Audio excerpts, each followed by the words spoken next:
Chapter 9. And the fifth angel blew his trumpet, and I saw a star fallen from heaven to earth, and he was given the key to the shaft of the bottomless pit. He opened the shaft of the bottomless pit, and from the shaft rose smoke like the smoke of a great furnace, and the sun and the air were darkened with the smoke from the shaft. Then from the smoke came locusts on the earth, and they were given power like the power of scorpions of the earth. They were told not to harm the grass of the earth, or any green plant or any tree, but only those people who do not have the seal of God on their foreheads. They were allowed to torment them for 5 months, but not to kill them, and their torment was like the torment of a scorpion when it stings someone. And in those days people will seek death and will not find it. They will long to die, but death will flee from them.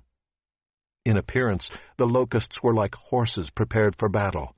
On their heads were what looked like crowns of gold. Their faces were like human faces, their hair like women's hair, and their teeth like lions' teeth.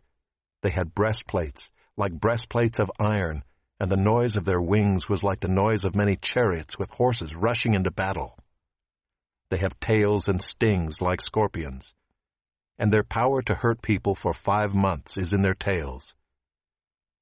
They have as king over them the angel of the bottomless pit. His name in Hebrew is Abaddon, and in Greek he is called Apollyon. The first woe has passed. Behold, 2 woes are still to come.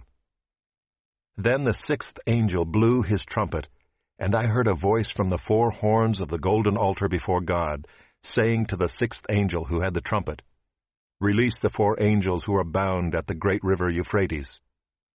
So the 4 angels, who had been prepared for the hour, the day, the month, and the year, were released to kill 1/3 of mankind.